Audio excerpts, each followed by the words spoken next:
नमस्कार प्यारे दर्शकों, मैं आपका ज्योतिष मित्र आदित्य द्विवेदी।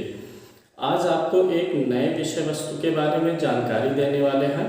उसके पहले अगर आप अपनी जन्म कुंडली पर परामर्श चाहते हैं, अपनी कुंडली से संबंधित प्रश्नों के उत्तर और खराब ग्रहों के व खराब दशाओं के उपाय आदि के बारे में जानना चाहते हैं, तो आप कॉल कर सकते हैं 7800771770 पर कॉल करके अपॉइंटमेंट और शुल्क आदि के बारे में जानकारी ले सकते हैं। चलिए शुरू करते हैं, आज के विषय वस्तु पर चलते हैं।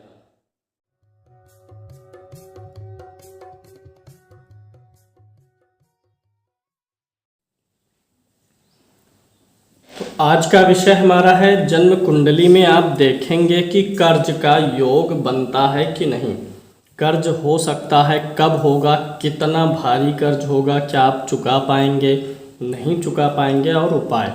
अपनी जन्म कुंडली सामने रख लीजिए और मैं सारे सूत्र आपको समझा रहा हूँ, बड़ी आसानी से आप समझ जाएंगे। उपाय भी मैं आपको बताऊंगा। कर्ज का संबंध होता है धन से, यानी कुंडली के दूसरे भाव को देखना पड़ेगा।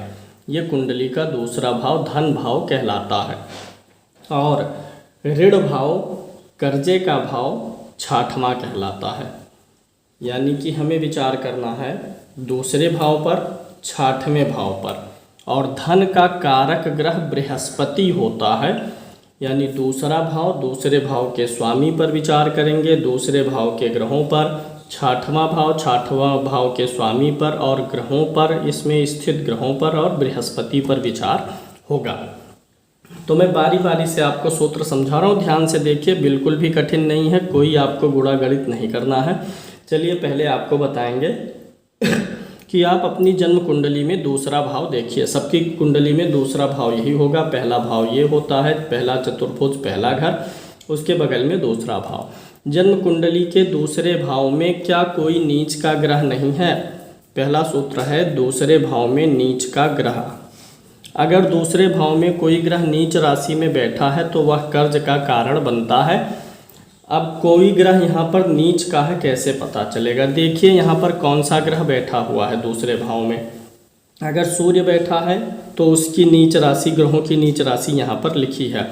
अगर दूसरे भाव में सूर्य 7 नंबर की गिनती पर बैठा हो, चंद्रमा बैठा हो 8 नंबर की गिनती पर, मंगल 4 नंबर की गिनती पर, बुध 12 नंबर की गिनती पर, गुरु बैठा हो 10 नंबर की गिनती पर, शुक्र बैठा हो 6 नंबर की गिनती पर, शनि बैठा हो 1 नंबर की गिनती पर दूसरे भाव में, या राहु और केतु बैठे हों किसी भी गिनती पर, तो कर्ज का योग बन जाता है। जीवन में कभी न कभी ऐसी स्थिति आएगी कि व्यक्ति कर्ज से परेशान रहे ही रहे। अगर दूसरे भाव में राहु बैठा है, केतु बैठा है, साथ में कोई और पाप ग्रह बैठा है राहु केतु के साथ में, जैसे सूर्य बैठा है, मंगल बैठा है, शनि बैठा है, तो कर्ज का योग बनेगा। यानी दूसरे भाव में नीच राशि का ग्रह है। यहाँ आप देख लीजिए कौन सा ग्रह किस राशि में नीच होता है, उच्च होता है, लिखा है। दूसरे भाव में नीच का ग्रह हो, राहु हो, केतु हो, राहु केतु के साथ में कोई पाप ग्रह हो, तो कर्ज का योग बनेगा। अब मैं इसी समय आपको उपाय भी बता देता हूँ। अगर दूसरे भाव में कोई नीच का ग्रह है तो जो ग्रह नीच का बैठा हुआ है उसी ग्रह की वस्तु का दान करना चाहिए, उसी ग्रह की वस्तु का दान करना चाहिए। अभी मैं आपको लास्ट में किस ग्रह की कौन सी वस्तु है यह भी मैं अभी आपको बताऊंगा। दूसरे सूत्र पर चलेंगे। आप देखिए कि आपकी जन्म कुंडली में दूसरे भाव में कौन सी गिनती लिखी है। 1 से 12 के बीच में कोई ना कोई गिनती लिखी होगी, आप नोट कर लीजिए जो गिनती लिखी है। इस कुंडली में मैं मान लेता हूँ कि 6 नंबर की गिनती दूसरे भाव में लिखी है, तो आप भी नोट कर लीजिए 6 नंबर। जो भी गिनती आपकी कुंडली में दूसरे भाव में लिखी है नोट कर लीजिए। उस गिनती का स्वामी कौन होता है यहाँ से देख के लिख लीजिए। अगर मान लिया 6 नंबर की गिनती है तो 6 का स्वामी कौन होगा? बुध। 6 का स्वामी कौन होगा? बुध। द्वितीय भाव का स्वामी ग्रह कौन सा है इसको जान लीजिए। अगर वह स्वामी ग्रह नीच राशि में हो, जैसे बुध हुआ, तो बुध कहाँ है? 12 नंबर पे नीच का होता है। अब अगर कहीं भी कुंडली में बुध 12 नंबर की गिनती पर नीच का है, यानी आपके जो दूसरे घर का स्वामी आया है यहाँ से देखिए, और फिर वह देखिए क्या नीच राशि में है, तो कर्ज का योग बनेगा, धन हानि का योग बनेगा। ऐसे में उस ग्रह की वस्तु का दान करके आप लाभ उठा सकते हैं, मंत्र जाप करके लाभ उठा सकते हैं। यहाँ पर दूसरे भाव के स्वामी का नीच होना धन के लिए अच्छा नहीं माना जाएगा। अगला सूत्र मैं आपको बता दूं, दूसरे भाव में पाप ग्रह का होना। पाप ग्रह राहु है, केतु है, सूर्य है, मंगल है और इसके साथ साथ शनि पाप ग्रह है। अगर द्वितीय भाव में कोई पाप ग्रह है, खासकर 2 पाप ग्रह हैं, इनमें से कोई 2 पाप ग्रह द्वितीय भाव में है तो कर्ज का योग बनेगा। उन दोनों पाप ग्रहों की वस्तुओं का दान करके आप लाभ उठा सकते हैं, कर्ज मुक्त हो सकते हैं। अगला सूत्र देखिए, कुंडली में 6ठवें भाव को, 8वें भाव को और 12वें भाव को अशुभ माना जाता है। इनके स्वामी जहाँ पर बैठेंगे हानि करेंगे। अगर इन्हीं भावों में ना हो, 6ठवें, 8वें और 12वें का स्वामी अगर इसी 6, 8, 12 में ही हो और ना किसी ग्रह के साथ हो, ना कोई ग्रह देखता हो, तो विपरीत राजयोग बनता है। लेकिन अगर 6, 8 और 12 का स्वामी दूसरे भाव में बैठ जाए तो कर्ज का योग बनेगा। आप देखिए कि आपकी कुंडली में 6ठवें भाव में कौन सी गिनती लिखी है। मान लेता हूँ यहाँ 3 लिखा है तो यहाँ 4 होगा, 5, 6, 7, 8, 9, 10, यहाँ पर 11, 12, 1, 2। आपको देखना है कि 6ठवें भाव का स्वामी कौन है। आपकी कुंडली में जो गिनती लिखा हो लिख लीजिए। यहाँ पर 3 है, मैंने लिख लिया। 8वें भाव में देखिए कौन सी गिनती आपकी कुंडली में है, नोट कर लीजिए, मैंने नोट कर लिया। 12वें भाव में कौन सी गिनती है, नोट कर लीजिए। इन गिनतियों को नोट करके इनका स्वामी देखिए कौन सा ग्रह है। 3 नंबर का स्वामी कौन है, बुध। ऐसे आप अपनी कुंडली में देखेंगे। 4 नंबर का स्वामी है चंद्रमा, 9 नंबर का स्वामी है गुरु। तो ये जो ग्रह निकल के आए 6ठवें, 8वें, 12वें भाव का कोई स्वामी अगर द्वितीय भाव में बैठा हो, यानी इन ग्रहों में से कोई द्वितीय भाव में बैठा है तो कर्ज का योग बनेगा।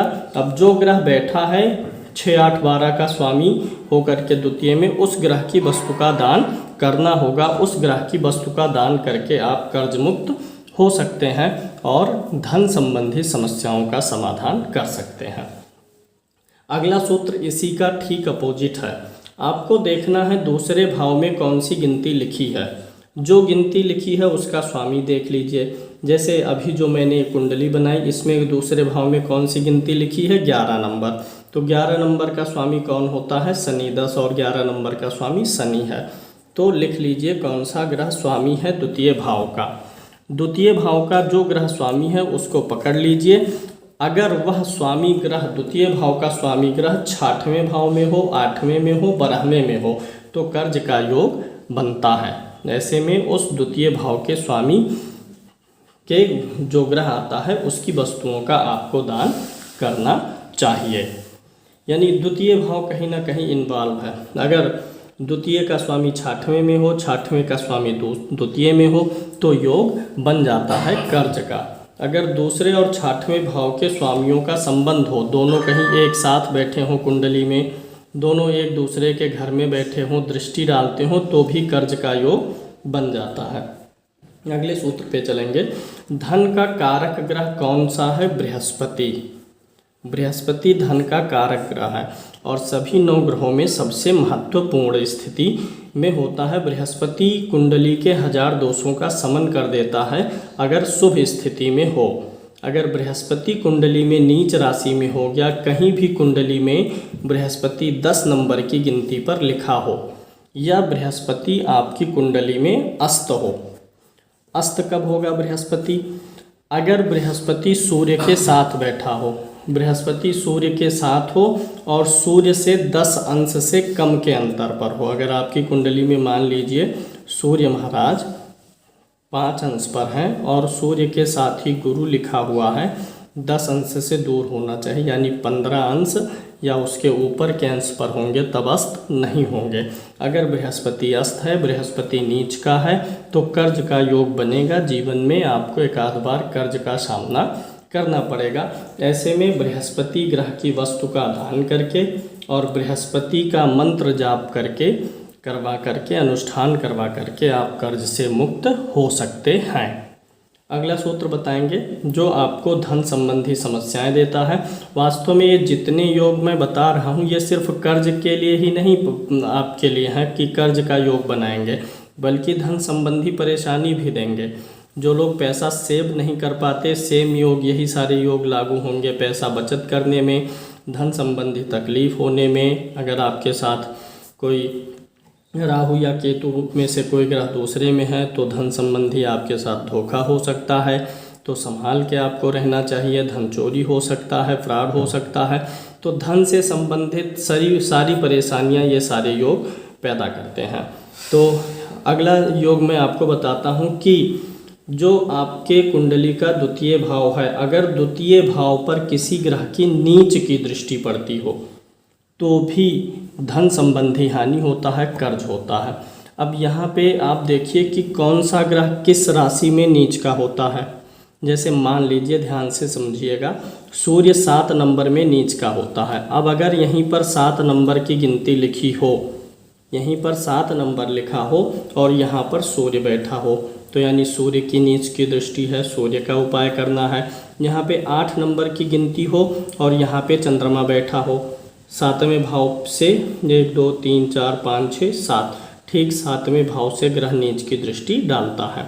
तो अगर यहाँ पर 8 नंबर है, यानी 8 नंबर में चंद्रमा देखिए क्या होता है, नीच का, और चंद्रमा यहाँ होगा तो चंद्रमा की नीच की दृष्टि पड़ेगी। मंगल यहाँ पर हो और यहाँ पर 4 नंबर लिखा हो, यहाँ पर 8वें घर में बुध बैठा हो, यहाँ पर 12 नंबर की गिनती लिखी हो, यहाँ पर गुरु बैठा हो, यहाँ पे 10 नंबर की गिनती लिखी हो, यहाँ पर शुक्र बैठा हो, यहाँ पे 6 नंबर की गिनती हो, यहाँ पर शनि हो, यहाँ पर 1 नंबर की गिनती हो, तो नीच की दृष्टि सप्तम भाव, द्वितीय भाव पर पड़ जाएगी। ऐसे में कर्ज का योग बनेगा। अन्य प्रकार से भी दृष्टियाँ पड़ती हैं जो थोड़ा क्लिष्ट होंगी, यहाँ पर समझा पाना थोड़ा मुश्किल है। उम्मीद है आप इस कार्यक्रम को देख करके अपनी धन संबंधी समस्याओं का निदान प्राप्त कर सकते हैं। अब बारी है कि अगर आपने कुंडली देख ली और आपको पता चला कि किस ग्रह के कारण समस्या है, तो उपाय मैं बताता हूँ। अगर सूर्य के कारण समस्या है, सूर्य नीच का है, नीच की दृष्टि है, सूर्य खष्टम अष्टम द्वादश में गया है, तो सूर्य की वस्तुएं होती हैं लाल वस्तुएं। मैं विस्तार से आपको लिख देता हूँ। लाल वस्तुएं या जो गन्ने वाला गुड़ होता है, गुड़ का दान करना चाहिए रविवार को। अगर चंद्रमा के कारण समस्या है तो सोमवार को चावल का दान करिए, सोमवार को चावल। मंगल के कारण समस्या है तो मंगलवार को आप फिर से गुड़ का दान करिए। अगर बुध के कारण समस्या है तो बुधवार को हरी सब्जी का दान करना चाहिए। दान के विधि अभी मैं आपको बता रहा हूँ।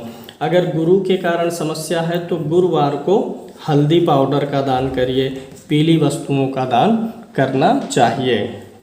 अगर समस्या शुक्र के कारण है तो शुक्रवार को घी का दान करिए या चावल का दान कर सकते हैं। अगर समस्या शनि के कारण है तो शनिवार को सरसों का तेल या लोहे का सामान, लोहे का कोई सामान दान करना चाहिए। दान करने की विधि मैंने आपको बहुत बार बताई है, आज मैं फिर से बता देता हूँ। किसी भी ग्रह का दान उसके वार में करते हैं। जैसे सूर्य का दान है तो रविवार, चंद्रमा का दान है तो सोमवार। उस वार को सुबह स्नान करके कहीं आसन पे बैठ जाना चाहिए और दाहिने हाथ की हथेली में पानी लेना चाहिए। 5-6 बूंद पानी लीजिए और 5-6 दाना चावल के लीजिए, जिसे अक्षत बोलते हैं, और संकल्प बोलना चाहिए, मैं फिर अपना नाम, यानी मैं फला अपने उस ग्रह का नाम जो अशुभ है, जैसे मंगल अशुभ है, मैं आदित्य द्विवेदी अपने मंगल ग्रह के अशुभ प्रभाव की शांति के लिए, कर्ज मुक्ति के लिए व आर्थिक समस्याओं के समाधान के लिए फिर उस ग्रह के वस्तु का नाम, जैसे मंगल का हो गया गुड़, गुड़ का दान कर रहा हूँ। इस प्रकार से बोल के जल जमीन पे छोड़ के उस वस्तु को दोनों हाथों से 3-4 बार छू करके उस वस्तु का दान मंदिर में पुजारी को, ब्राह्मण को या किसी ज़रूरतमंद को करना चाहिए। उम्मीद है आपको समझ में आया होगा। लाइक करिएगा, शेयर करिएगा और सब्सक्राइब करिएगा। फिर मिलते हैं अगले कार्यक्रम में। जय श्री कृष्ण।